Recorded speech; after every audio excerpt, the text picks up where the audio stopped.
Oke. Sebelum saya mulai jualan buku saya mulai dengan berdoa dulu. Bismillahirrahmanirrahim. Niat buka jualan buku. Muga-muga sing teko kidul padha ngalor, sing teko lor padha ngidul, sing teko etan padha ngulon, sing teko kulon padha ngetan. Padha tuku nang toko bukuku. Sluman-slumun slamet, la ilaha illallah, kersane Gusti Allah. Bismillahirrahmanirrahim. Saya buka jualan buku.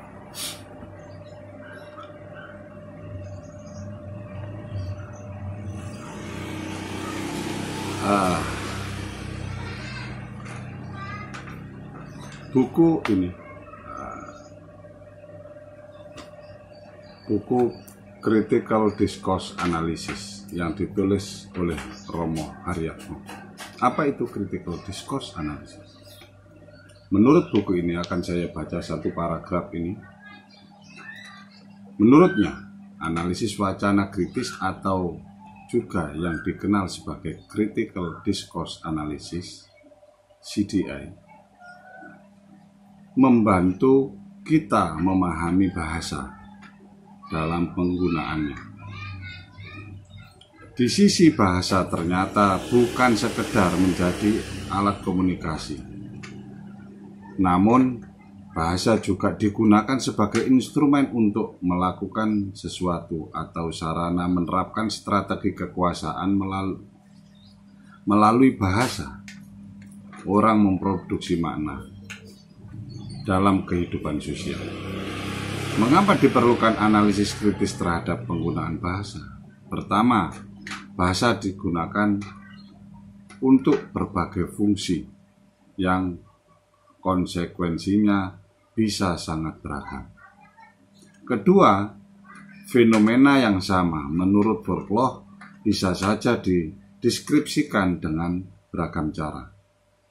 Ada varian laporan atau cerita bisa harfiah, fiktif, representatif, atau virtual. Ketiga, sebetulnya penggunaan bahasa cenderung tidak transparan, artinya banyak wacana tidak langsung mengungkap maksud tulus piwacara atau penulis, tetapi syarat dengan retorika, manipulasi, dan sebagainya. Ini bukunya Romo Haryatmo. Misalkan suatu contoh ini. Ini adalah salah satu buku yang menggunakan pendekatan Critical Discourse Analysis, analisis wacana kritis. Buku judulnya Kekerasan Budaya Pasca 1965. Bagaimana Orde Baru melegitimasi anti-komunisme melalui sastra dan film. Jadi artinya bagaimana agenda-agenda itu terkesan supaya wacananya itu terkesan lembut atau ini, tetapi di situ di balik itu ada hegemoni, ada dominasi dan yang lain-lain. Lah, ini buku ini yang ditulis ini adalah kumpulan disertasi Wijaya Herlambang. Bagaimana Orde Baru melegitimasi anti komunisme melalui sastra dan film. Ya. Jadi sastra yang maksudnya dari legitimasi tadi, sastra yang boleh atau sastra yang relevan untuk dibaca oleh masyarakat Indonesia adalah sastra yang ini. Oleh siapa ini? Nah, disinilah ini definisinya siapa? Inilah kita mencoba untuk bagaimana kita dapat mengungkap di balik dominasi seperti ini. Jadi saya ini dikasih hadiah oleh Romo Moko yang diberikan tanda tangan. Dia bilang begini, Cak Tarno, semoga membantu membongkar bentuk-bentuk dominasi yang tidak adil melalui wacana. Lalu saya tawarkan untuk buku ini. Jadi nanti kalau ada yang mau membeli buku atau buku-buku yang saya tawarkan di sini, bisa dikomentari di Facebook saya, atau nanti terus dijabri buku mana yang dibutuhkan.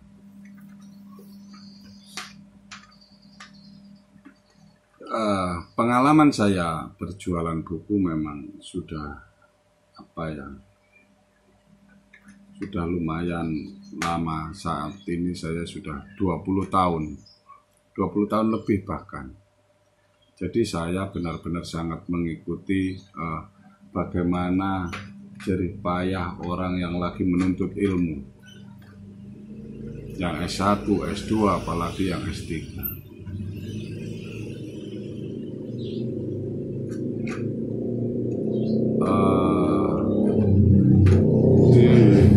Dalam proses belajar seseorang, saya sangat sering sekali menerima keluhan dari teman-teman yang kuliah, yang lagi nulis tesis, yang lagi nulis disertasi, atau begini atau begitu, yang kesulitan ini. Jadi saya benar-benar bisa merasakan bagaimana rasanya orang yang lagi mengerjakan tugas.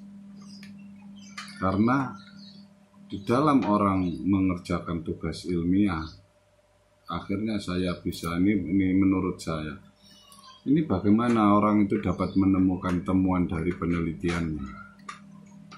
Nah, salah satu contoh buku yang menggambarkan atau yang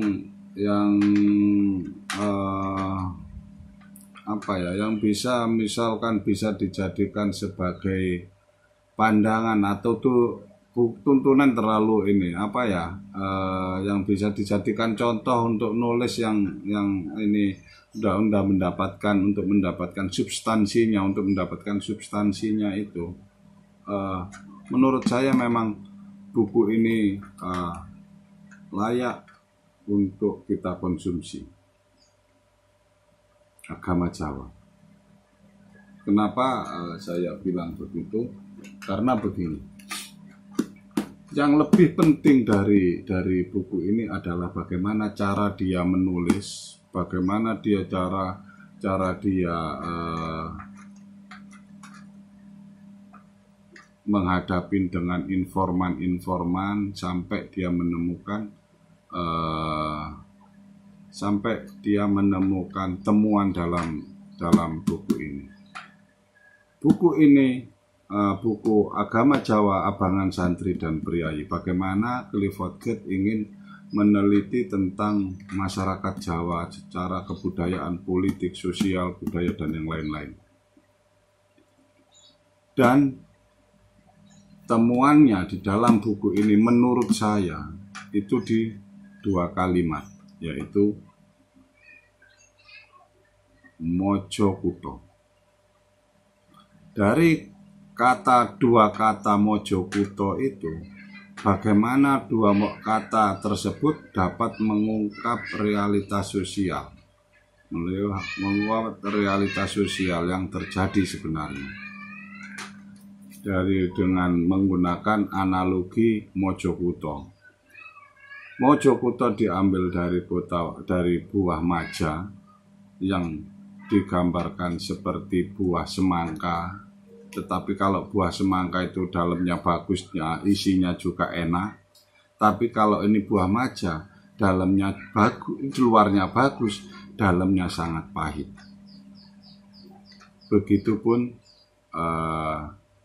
Begitupun dia melihat masyarakat Jawa secara sosial politik.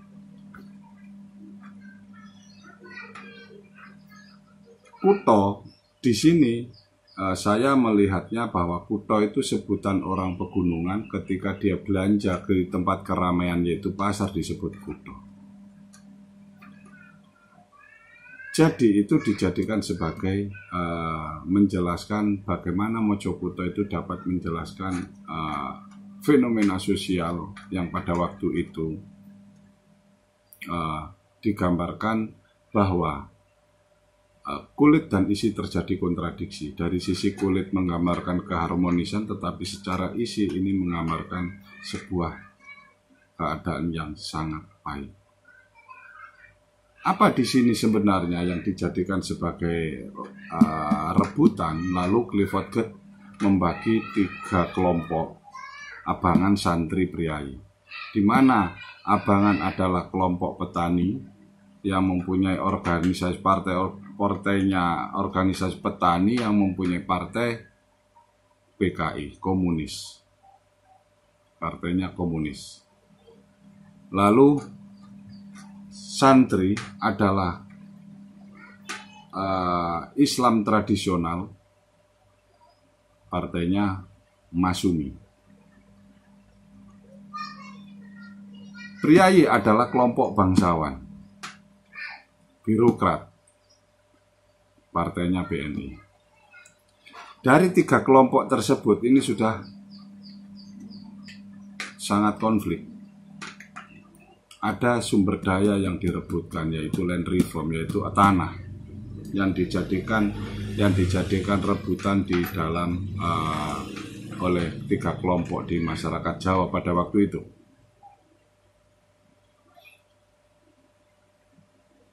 Ini yang 3 kelompok. Belum lagi di kelompok-kelompoknya masing-masing. Jadi makanya buah maja itu sangat rasanya gak enak banget karena digambarkan seperti itu. Abangan juga pecah. Stalin dengan Lenin, paham dari ini partai komunisnya tadi.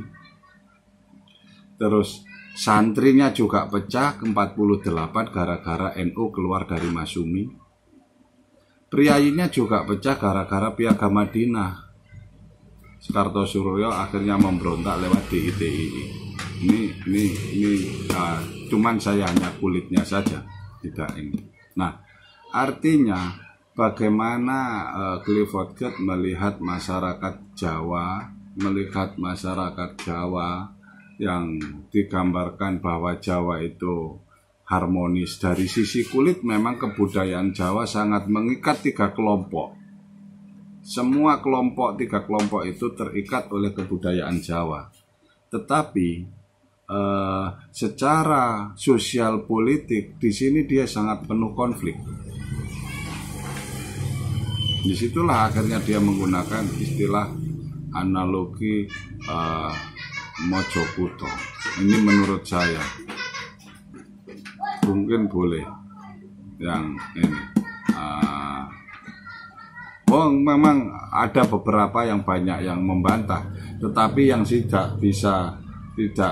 masih belum bisa dibantah. Ini yang menarik adalah bagaimana metode Clifford Geertz ini yang dipakai untuk kalau orang pelatihan ini menulis sebuah karya ilmiah itu interpretasi of culture, penafsiran Geertz ini dalam menuliskan itu menurut saya memang sangat bagus.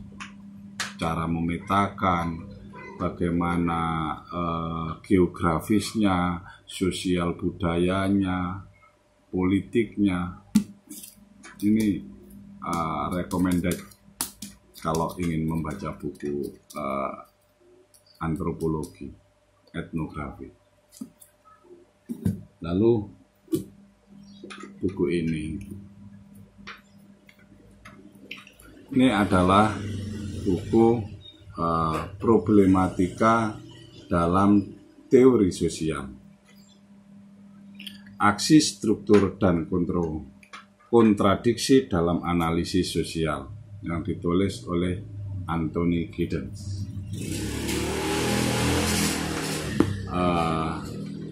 Dalam buku ini, di sinopsis di belakang buku ini akan saya baca. Anthony Giddens, seorang pakar kayak dalam sosiologi, telah memberikan kontribusi yang besar bagi perkembangan ilmu-ilmu sosial dewasa ini. Buku yang ada di tangan Anda ini misalnya merupakan salah satu bagian dari sekian kajian-kajian teori yang di dalamnya mencakup teori strukturasi, agensi, serta berbagai polemik yang terjadi dalam perdebatan para pakar ilmu sosial. Misal seperti Kamak, Durkheim, Parson, Lukács, Mead, Wittgenstein, dan lain sebagainya. Jadi buku ini sebenarnya ini adalah praktek teori Anthony Giddens dari teori strukturasi yang membahas, dan di teori strukturasi dia lebih menjelaskan tentang teorinya Giddens tentang agensi, struktur, agensi dan struktur. Kata-kata di situ di buku itu bahwa agen dibentuk oleh struktur, di sisi lain bagaimana agen itu menentukan strukturnya. Nah, dari buku itu di prakteknya di bagaimana penggunaan teori itu di sini, implementasikannya di sini. Oke. Lalu buku ini juga bukunya Giddens tentang konsekuensi modernitas. Menurut Giddens, modernitas sebenarnya berorientasi ke masa depan, sehingga masa depan memiliki status sebagai model yang kontrafaktual, meskipun ada alasan lain mengapa hal itu demikian. Itu adalah suatu faktor yang dijadikannya landasan untuk meletakkan realisme utopis. Antisipasi masa depan menjadi bagian dari masa kini, sehingga terpulang kepada bagaimana masa depan sebenarnya berkembang.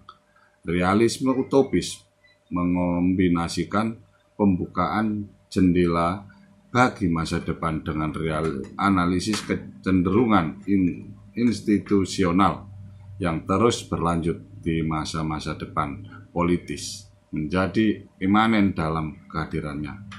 Dengan membahas hubungan antara modernitas dan transformasi ruang dan waktu secara mendalam, Giddens melalui kajian buku ini. Konsekuensi modernitas. Ini juga bukunya Anthony Giddens. Buku ini adalah semacam buku yang menyajikan suatu analisis baru tentang karya tulis dari 3 penulis, yaitu pengantar untuk memahami pemikiran tulisannya Karl Marx, Durkheim, dan Max Weber, Kapitalisme dan Teori Sosial Modern. Ini murah, ini 50.000 ini. Sedang ini adalah buku teori postkolonial, upaya meruntuhkan hegemoni Barat. Apa itu postkolonial? Saya juga nggak tahu. Saya akan baca di sinopsis di bawah, di belakang ini, postkolonial. Pada dasawarsa terakhir, postkolonialisme telah memainkan peran khusus dengan teori-teori semacam poststrukturalisme, psikoanalisis, dan feminisme sebagai sebuah wacana kritis utama dalam ilmu-ilmu kemanusiaan. Sebagai konsekuensi dari penggunaannya yang berbeda dan interdisipliner, bentuk pemikiran ini telah menghasilkan sebuah korpus yang sangat penting mengenai tulisan akademik khusus. Namun demikian, meskipun telah banyak yang dituliskan dalam rubriknya, postkolonialisme sendiri tetap merupakan sebuah istilah yang membingungkan dan samar. Tidak seperti Marxisme atau dekonstruksi misalnya, postkolonialisme tampaknya tidak memiliki suatu momen yang orisinal atau sebuah metodologi yang koheren Buku ini merupakan upaya untuk menamai postkolonialisme, untuk melukiskan berbagai kondisi kultural dan akademisi di mana ia pertama kali muncul, dan juga untuk menunjukkan obsesi-obsesinya yang utama dan wilayah kajian. Ini buku ini, teori postkolonial. Ketika kita bicara teori postkolonial, tidak bisa lepas dari Edward Said.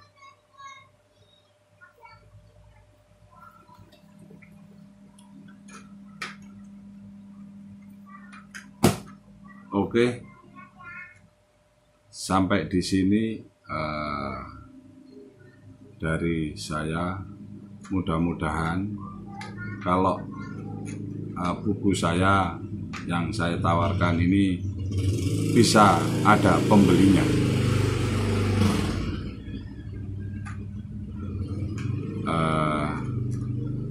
Terima kasih.